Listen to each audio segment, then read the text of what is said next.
Hi, Julie here with paperbeadcrafts.com, and today I'm going to do a tutorial about how to make these beads. I'm calling them punched beads because the little hearts that you see are actually punches. You actually use a heart-shaped punch, and punch through the cardstock so that the red shows through.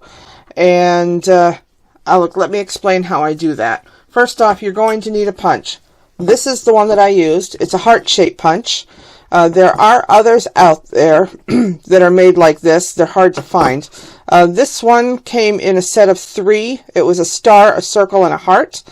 And so, you might be able to find those on Amazon. There are other types of punches, but they're a lot harder to use.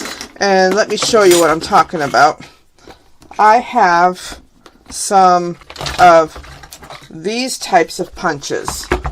And these are actually really hard to use for this technique, but boy, they are cute. There is another way you could do this technique, and that's just punch a bunch of these little hearts or butterflies on a piece of paper and then glue them on instead of punching them out.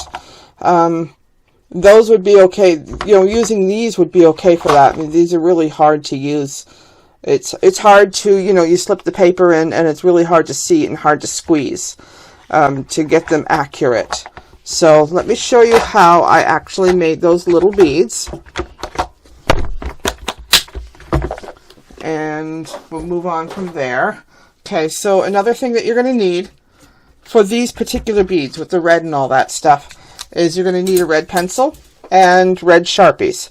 And I've used both the fine point permanent marker, Sharpie in red, and the brush. These are almost out of ink, so I'm not going to actually bother demonstrating coloring, but I'll go through the motions and show you what I did along the way.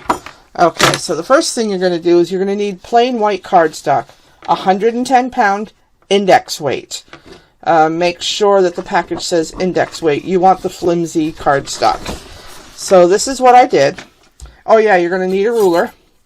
You're going to measure in 1 1/8 inches from both edges and put in your marks, top and bottom, and then you're going to draw your line using the red pencil. That's why you want to use the red pencil. So that way you don't mark up your ruler with marker. You want to use the red pencil and draw your lines. And you're going to do that over here too. You're going to draw a line. And then this measurement here is anything that's a little bit bigger than 1 1/8 inches and a little bit narrower than 2 inches. So anywhere between 1 1/8 inches and 2 inches is what you want. This happens to be 1 5/8 inches. So again, you draw a dot here and a dot on the bottom, and you draw another line using the pencil again so you don't get the marker on your ruler. Then you take your markers, fine point, brush, it doesn't matter, but I actually colored the edges first to cover up the red marker. I did that on both of them, and then I colored them in with the brush marker. And since these were almost out of ink, they look messy, but that doesn't really matter because it's not going to show through on the punches. And then I used a template to cut these into strips. The strip sizes are, you might want to take notes, 5/8 inch at the wide end, 3/8 inch at the narrow end, and they're going to be 8.5 inches long. That's important. I happen to have a template available. It's in the 5/8 inch set on Etsy. On that particular template, there is a border around it. So if you go ahead and buy the template set, you can ignore the borders. They'll be about right. They'll be about 3/8 of an inch at the narrow end and 5/8 at the wide end. Slightly narrower, slightly wider, ever so slightly if you print with borders. If you print borderless, it'll be closer to the edge. I've actually made myself a template that's absolutely borderless, and my lines go almost to the edges completely. And I cut these with a guillotine cutter, but you can clip them together so that way they won't shift on you. And I would clip them at one end or the other. And for some reason this, I printed this out on recycled paper. but for some reason my pages are not exactly the same size. Kind of weird. I don't think I cut these. That's just the way they came. Alright, so I'm going to go ahead and clip that. One more. This will keep it from shifting. And then basically what you're going to do is you're just going to cut along these lines. But before you do this, there is one more thing that you need to do on the back side of the cardstock. Now you can't see them here, but I'm going to explain it to you. And if I can find a regular pencil. Nope, I don't have one handy. I'll demonstrate with the marker. First things first, what you're going to do is you're going to measure in 1 inch, because you don't want your punches to go beyond 1 inch. The 1 1/8 is where you want your color to start. The 1 inch is where you want your punches to stop. So you're going to mark 1 inch on this end and 1 inch down here, and you're going to draw a line using your pencil. And then what you're going to do is put your 1 inch line on that line, and you're going to measure in 1/8 of an inch, 1/8 of an inch, and you're going to center the 3/4 inch. Basically is what you're going to do. You're going to line this up. And you're going to mark your center 1/4 inch. It may be complicated. Basically what you're doing is you're splitting this 1 inch section in thirds. And that is for placement of your punches. It just gives you a guide. It's not going to show. It's on the back side. It's just a basic guide. You don't even need to use red pencil if you don't want to. You can use regular. Alright, so the next step that you're going to do is go ahead and clip it to your template and cut on your lines. So bear with me one moment while I do this.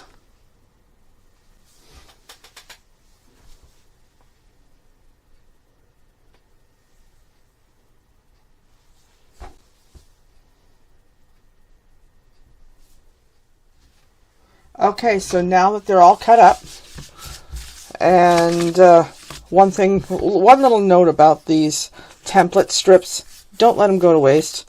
Go ahead and color them up and roll them up and use them in another project. I hate to waste paper. But anyway, I've got one extra little one here that I'm going to go ahead and roll up. But the demonstration here is about the punches. So I'm going to grab my heart-shaped punch, and I'm going to grab one of my strips. And since I made these markings on the narrow end, I'm going to try to line up my punch between the pencil lines. I really wish you could see that. I drew pencil lines. And let me grab my pen. I'm going to demonstrate it just so you can see where they are. I'm just going to go ahead and draw on it. Okay, so I've got one here, and I've got one here, and I have one here. That just gives me a guide of where to put my punch. So it's not that easy to line them up and center them, but it can be done. And I like to do it from the outside in and center it as best as you can and punch. See, that was not centered. But in the grand scheme of things, it's not going to matter once it's done. And try to center it. Again, I did it. Not quite center. Well, that's better. And then try to punch between the lines. That's basically what you're doing. Lift this one up a little bit. And those lines are a big help. That way you can actually see where you're at. And that's it. Those three are punched. So you turn it over and you got your 3 punches. And then you're going to go ahead and you're going to roll it up. I'm really hoping this works. It's been a while since I made these. Alright. And I got myself, or I made myself, a glue applicator. I'm no longer using toothpicks. This is a handle that I couldn't use for a paper bead roller because it's got a ridge on the side.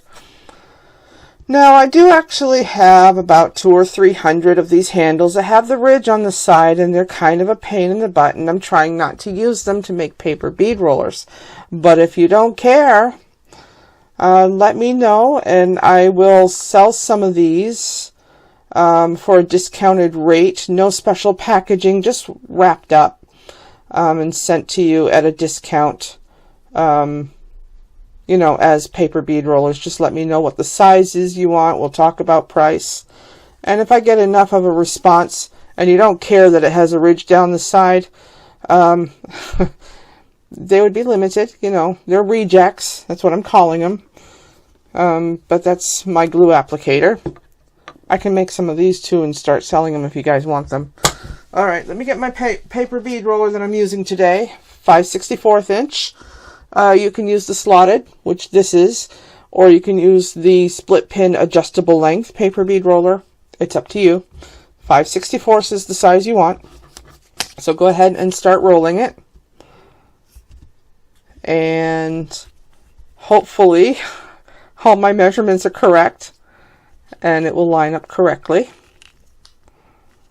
I did do a test, but again, I never completely trust my, you know, measurements and all that stuff. All right, try to keep it centered. And I'm applying quite a bit of pressure. So when you get to where the holes are, the hearts, try to release your tension a little bit. Go ahead and put your glue on there. And you want to completely glue where all the hearts are. You could use glue stick for this if you want, but I never have. Alright, so I'm being a little careful and not distorting or tearing my little hearts. And there we go. They're almost evenly spaced. That looks pretty good, actually. That worked. Now, if you have any spots in here where the red is not, you can always go and touch it up with your fine point marker and color it in. And that's it. That is how you make those little heart-shaped paper beads. Not heart-shaped paper beads. Heart punch paper beads.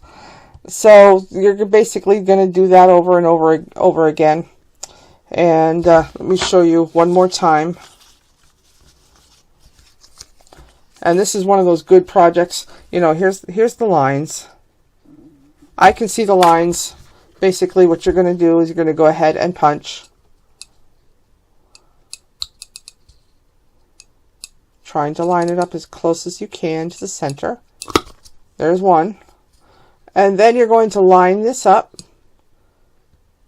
The lines should be about the same width as the inside lines of the actual punch to get them lined up correctly. And that's where the thirds of the inch come in, because it's almost perfect. All right. Just take your time, and there we go. We got it again. And I'm going to go ahead and color in this red a little bit more. Oh yeah, one more thing that you might want to do that I forgot to tell you about.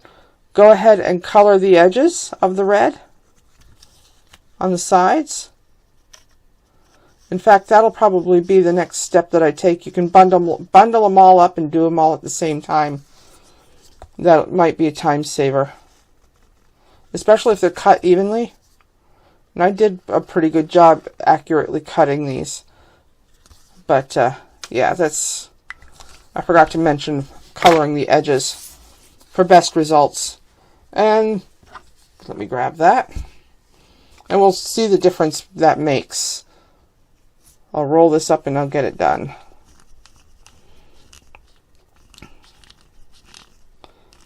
Alright, gonna take me just another minute. Yeah, I can already see that was making a difference. A subtle difference, but still a difference. Alright, roll, roll, roll. These are great beads for Valentine's Day. And here it is, November. And I'm doing hearts. Alright. I was ready to do Christmas trees, but those punches are really hard to use, like I showed you. Alright. And here we go. Look at that. That is awesome. That worked out really well. Okay.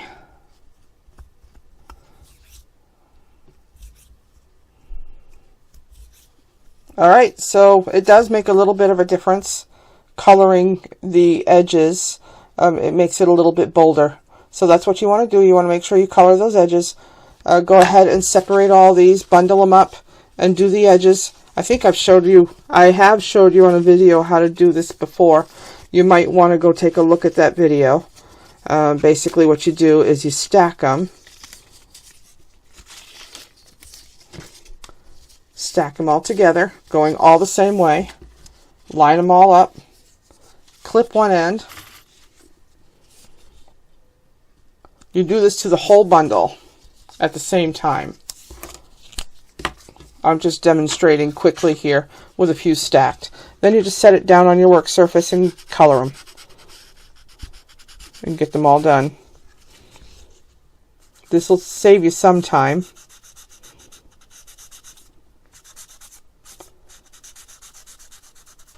And that's basically what you do.